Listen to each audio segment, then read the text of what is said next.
तो इस प्रकार से पृथ्वी भार सहन नहीं कर पाई, ब्रह्मा जी के पास जाकर के प्रार्थना करती है। तो ब्रह्मा जी कहते हैं देखो हमारी तो लोगों को मानव बनाने की फैक्ट्री है, हम तो सबको बनाते हैं, अब उसमें से अच्छा हो बुरा हो ये मानव के ऊपर डिपेंड करता है, इसमें हम कुछ नहीं कर सकते। तुमको यदि राक्षसों का वध कराना है तो शंभु शिव के पास जाओ। भगवान शिव से जाकर के प्रार्थना करी। शंकर जी बोले देखो देवी, यदि हम संहार करेंगे तो फिर एकाद नहीं सबका ही हो जाएगा, उसमें दुर्जन सज्जन सब मारे जाएंगे। छटाई करवानी है, गिने चुने लोगों को ही कम करवाना है, उसके लिए तो नारायण के पास जाओ, उसके लिए तो विष्णु के पास जाओ। तब समस्त देवताओं के साथ में पृथ्वी महारानी भगवान के पास जाती है और क्षीर सागर के किनारे जाकर के पुरुष सूक्त का गान करते हैं। पुरुष सूक्त को सुनकर के भगवान आकाशवाणी करते हैं और आकाशवाणी के माध्यम से भगवान ब्रह्मा जी को उत्तर देते हैं और फिर ब्रह्मा जी समस्त देवताओं को बताते हैं कि वसुदेव ग्रहे साक्षात भगवान पुरुषः पर जनिष्यते तत्प्रियार्थम संभवन्तु सुरस्त्रियः। यहां पर भी देखो एक शब्द आया साक्षात भगवान। साक्षात भगवान किसको कहते हैं? श्रीमद् भागवत के उत्तर महात्म्य में वर्णन है साक्षात भगवान का। निर्गुण ब्रह्म के मन में इच्छा प्रकट होती है कि मैं सगुण बन जाऊं। निर्गुण ब्रह्म और सगुण ब्रह्म में भेद क्या है? निर्गुण है सो पिता हमारा, सगुण है महतारी, किसको निंदे किसको बंदे दोनों पड़ला भारी। उसमें ज्यादा भीतर जाने की आवश्यकता नहीं है, लेकिन फिर भी आप पूछें कि निर्गुण सगुण में भेद क्या है, तो तिले तैलम काष्ठ अग्नि दुग्धे घृतम, यही है निर्गुण सगुण। तिल होता है, तिल दिखता है, लेकिन तिल के भीतर तेल भी है। क्या तेल दिखता है? नहीं दिखता। काष्ठ अग्नि लकड़ी है, लकड़ी के भीतर अग्नि विद्यमान है, लेकिन क्या अग्नि दिखाई देती है? नहीं दिखती। दुग्धम दुग्ध घृतम, दूध में घी है, लेकिन दूध से दिया जलाओगे तो दिया नहीं जलेगा। दूध को जमाना पड़ेगा, दही बनाना पड़ेगा, मट्ठा निकालना पड़ेगा, मक्खन अलग करना पड़ेगा, उसका घी बनाना पड़ेगा, फिर उस घी को जैसे दिए में लगाओगे, अग्नि प्रज्वलित करोगे, जल जाएगा। जिस प्रकार दूध में घी है, लकड़ी में अग्नि है, तिल में तेल है, उसी प्रकार अदृश्य सब संसार में भगवान निर्गुण रूप से व्याप्त है। दिखते नहीं है, लेकिन है। वही निर्गुण भगवान जब सगुण बनने की इच्छा प्रकट करते हैं। निर्गुण का मतलब क्या है? एक और बात मैं समझाऊं तो आप ऐसे उंगली करके नहीं कह सकते कि ये है निर्गुण भगवान, उसको अंकित नहीं किया जा सकता। लेकिन वही निर्गुण भगवान जब त्रिभंग लली रूप धारण करके सुंदर अलकावलियों के मध्य में कटाक्ष नेत्रों के साथ में श्री राधा रमण रूप धारण करके प्रकट हो जाते हैं,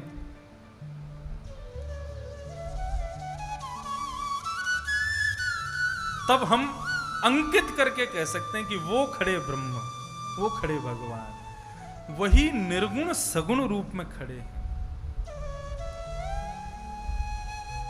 नंद भवन को भूषण माही, यशोदा को लाल, वीर हलधर को राधा रमण परम सुखदाई। नंद भवन को भूषण माही। साक्षात भगवान कौन है? बोले निर्गुण ब्रह्म जब सगुण ब्रह्म बनते हैं, और सगुण ब्रह्म जब अपनी माया से पुरुष रूप धारण करते हैं, वही पुरुष रूप कृष्ण जब प्रकट होते हैं, वही साक्षात भगवान है, वही साक्षात भगवान। जब साक्षात भगवान कृष्ण रूप धारण करते हैं, तब उनके अंदर 3 गुण हैं, रजोगुण, तमोगुण और सतोगुण। उन तीनों गुण से 3 देव प्रकट होते हैं। सतोगुण से विष्णु प्रकट होते हैं, रजोगुण से ब्रह्मा प्रकट होते हैं, तमोगुण से भगवान शिव प्रकट होते हैं। तीनों देव आकर के प्रार्थना करते हैं। बड़ी अच्छी कथा है महात्म की। ब्रह्मा जी कहते हैं कि मैं सृष्टि करूंगा, लेकिन मेरे को एक वरदान चाहिए। क्या? बोले मैं आपको कभी भूलूं ना, ऐसी कृपा करो। तब वही कृष्ण रूपी पर ब्रह्म साक्षात भगवान उनको भागवत जी प्रदान करते। भगवान विष्णु कहते हैं कि मैं मोक्ष पाने वालों को मोक्ष दूंगा, कर्मानुसार सबको सदगति प्रदान करूंगा, लेकिन जिसको मोक्ष भी नहीं चाहिए उसको मैं क्या दूं? तब वही कृष्ण पर ब्रह्म उनको भागवत जी प्रदान करते हैं। भगवान शिव भी उनसे प्रार्थना करते हैं, तब उनको भी श्रीमद् भागवत की कथा श्री कृष्ण ही प्रदान करते हैं। साप्ताहिक विधि प्रारंभ हुई ब्रह्मा जी से, क्योंकि सप्ताह कथा ब्रह्मा जी करते हैं। मासिक विधि 1 महीने की कथा विष्णु करते हैं, और वार्षिक कथा 1 वर्ष की कथा भगवान शिव करते हैं। कभी समय मिलेगा तो मैं और विस्तार से इस प्रसंग को सुनाऊंगा। तो साक्षात भगवान कौन? बोले निर्गुण ही सगुण बन के जब कृष्ण रूप धारण कर लें तो एष वही भगवान साक्षात, वो साक्षात भगवान है। कृष्णस्तु भगवान स्वयं। ब्रह्मा जी ने कह दिया, अरे देवताओं, समस्त देवियों को आदेश कर दिया, बोले सावधान हो जाओ, वसुदेव के घर में साक्षात भगवान जन्म लेने वाले हैं, पुरुष रूप में आने वाले हैं। तुम सब लोग भगवान के अवतरण से पहले ब्रजमंडल में जाकर के अपना अपना स्थान ग्रहण कर लो। कोई गोपी बनो, कोई ग्वाल बनो, कोई गैया बनो, कोई बछड़ा बनो, कोई बछिया बनो, कोई पत्ता बनो, कोई वृक्ष बनो।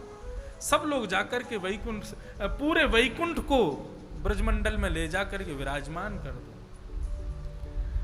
वृंदावन से जाने की ठाकुर जी की इच्छा क्यों नहीं है? क्योंकि जितने वैकुंठ में हैं वो सब वृंदावन में भी तो हैं, सब वृंदावन में ही विराज रहे हैं। कहा करूं वैकुंठ ही जाए, कहा करूं वैकुंठ ही जाए, कहा करूं वैकुंठ ही जाए, कहा करूं वैकुंठ ही जाए, कहा करूं वैकुंठ ही जाए, कहा करूं वैकुंठ ही जाए, कहा करूं वैकुंठ ही जाए, कहा करूं वैकुंठ ही जाए।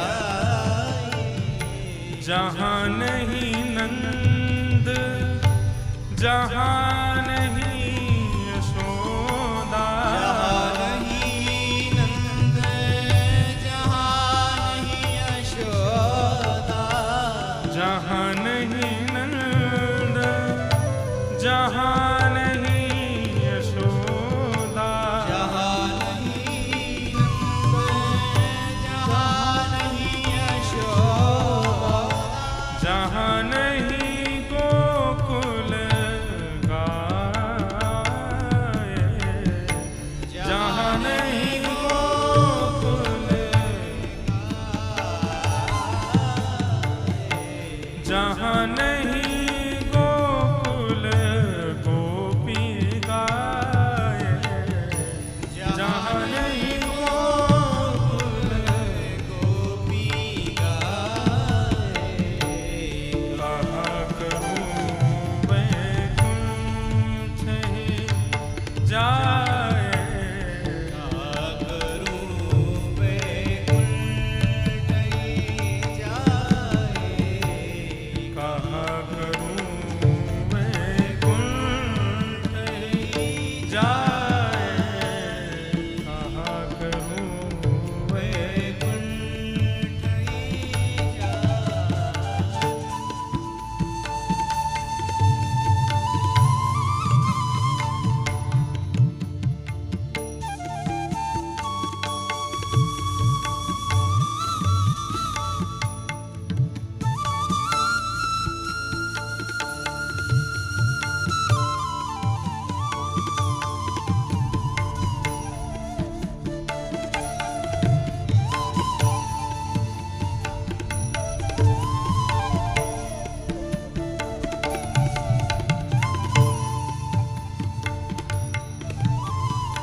जहाँ नहीं जले यमुना को निर्मल, जहाँ नहीं जले यमुना को निर्मल, जहाँ नहीं जले यमुना को निर्मल, जहाँ नहीं जले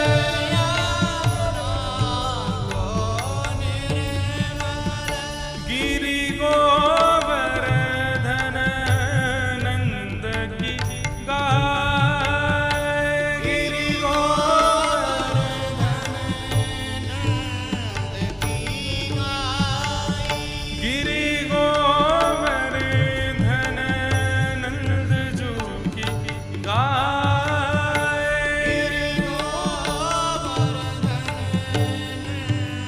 की गाय,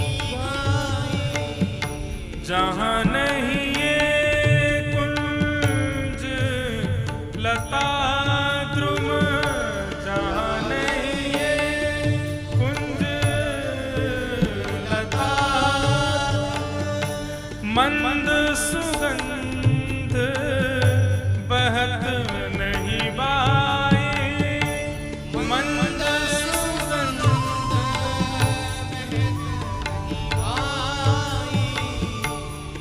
गोविंद प्रभु तजी नंद सुवन को,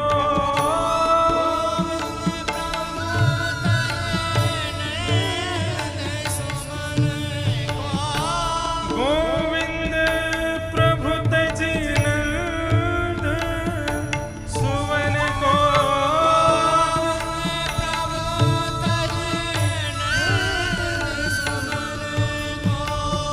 ब्रज तज मोरी जाए बलाए, ब्रज तज मोरी जाए बलाए, ब्रज तज मोरी जाए बलाए, ब्रज को छोड़ के मेरी बलाएं चली जाए, लेकिन मैं नहीं जाऊंगा। कहाँ करूं वैकुंठ ही जाए, कहाँ करूं वैकुंठ ही जाए, कहाँ करूं वैकुंठ ही जाए, कहाँ करूं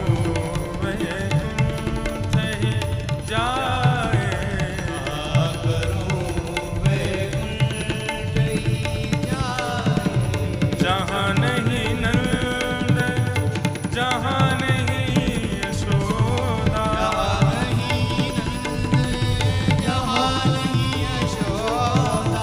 जहाँ नहीं गोपी ग्वाल और गाय, जहाँ नहीं गोपी ग्वाल और गाय, कहाँ करूं वैकुंठ ही जाए, कहाँ करूं वैकुंठ ही जाए, कहाँ करूं कहाँ करूं कहाँ करूं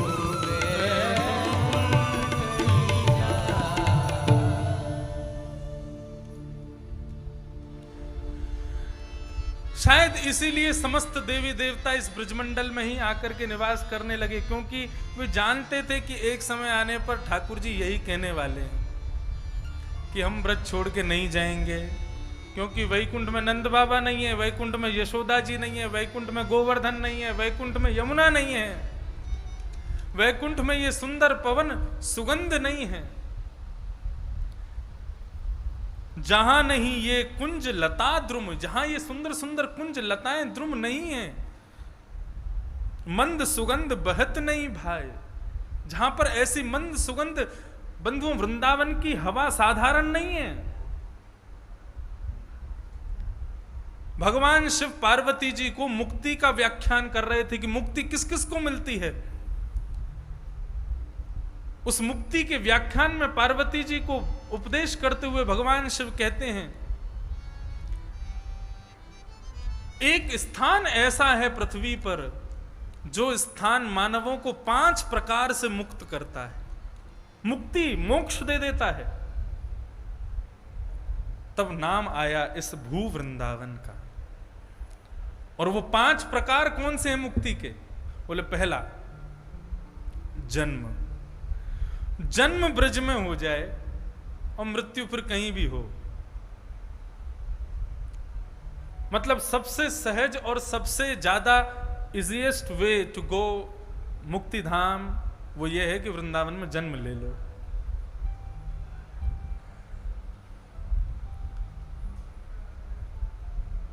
दूसरा, जन्म कहीं भी हो, अंतिम श्वास वृंदावन में हो, अंतिम क्षण वृंदावन में व्यतीत हो। क्योंकि मैंने कहा ना, यहां की हवा ही श्रेष्ठ है। यहां कुछ मत करो, पड़े रहो, भजन मत करो, बिल्कुल कोई भी कुछ करने की जरूरत नहीं। नियम पूजन आसन करो तो बहुत अच्छी बात, नहीं करो तो भी बैठे रहो। यहां पे श्वास भी लेते रहोगे ना, तो यहां की हवा भी इतनी ज्यादा भक्ति में है कि यहाँ की हवा भी एक नहीं, ना जाने कितने ठाकुरों के चरणों का स्पर्श करके आपकी नासिका से भीतर प्रवेश करती है। अंतिम क्षण जन्म हो वृंदावन में तो मुक्ति मिल जाएगी, मृत्यु हो जाए वृंदावन में, जन्म कहीं भी हो तो भी मुक्ति है। तीसरा बताया, बोले मृत्यु से पहले यदि वृंदावन का कोई कण किसी प्रसाद के माध्यम से ग्रहण कर लिया जाए, मृत्यु होने वाली है और उसी क्षण वृंदावन की कोई प्रसादी लेकर के आपके घर आ जाए, आप रात्रि में प्रसादी पाकर के सोए और रात्रि में ही प्रस्थान कर गए, तो भी मुक्ति निश्चित है, क्योंकि वृंदावन का प्रसाद भीतर गया है। चौथा बताया, बोले अंतिम समय में अंतिम श्वास ले रहे हो, आंखों से धुंधला धुंधला दिख रहा है, तभी किसी ब्रज के जन्मे ब्रजवासी का दर्शन हो जाए और उसका दर्शन करते हुए यदि प्राण निकल जाए तो भी वृंदावन मुक्त कर देता है। और सबसे सहज उपाय बताया, किसी की शव यात्रा जा रही हो और तभी कोई ब्रजवासी कृपा करके अपनी पादुका उतार करके 11 कदम उसकी शव यात्रा में चल ले, तो शव यात्रा में चलने वालों में यदि ब्रजवासी उपस्थित है तो भी उस मृत्यु वाले की मुक्ति निश्चित है। ये वृंदावन का स्वरूप है, ये साधारण नहीं है।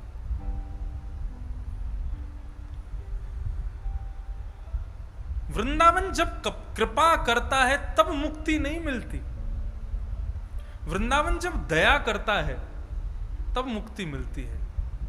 क्योंकि वृंदावन जब कृपा करता है तब वृंदावन मिलता है, मुक्ति नहीं मिलती है। वृंदावन किसी पर दया कर देता है, अच्छा चलो ठीक है तुमको कुछ नहीं, तो मुक्ति तो दे ही देते हैं। वृंदावन दया करता है तब मुक्ति मिलती है, वृंदावन कृपा करता है तब वृंदावन मिलता है, तब यहां जन्म मिलता है, यहां मृत्यु मिलती है, यहां रहने का, वास करने का स्थान मिलता है, जब वृंदावन कृपा करता है। कृपा भी अलग अलग है, किसी पे 2 ही दिन की कृपा करते हैं, किसी पे 7 दिन की कृपा करते हैं, किसी पे 5 दिन की कृपा करते हैं।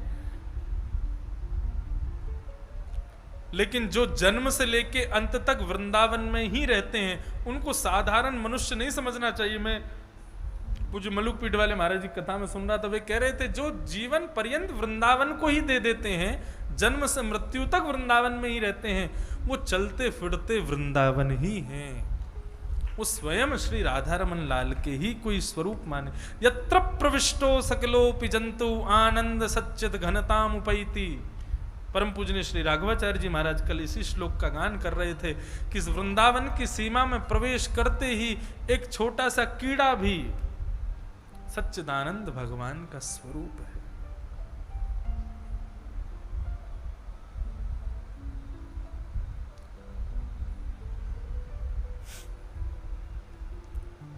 ब्रह्मा जी ने समस्त देवी देवताओं को आदेश कर दिया कि भगवान वसुदेव के घर में जन्म लेने वाले हैं, आप सब लोग जाकर के अपने अपने स्थान ग्रहण कर लीजिए।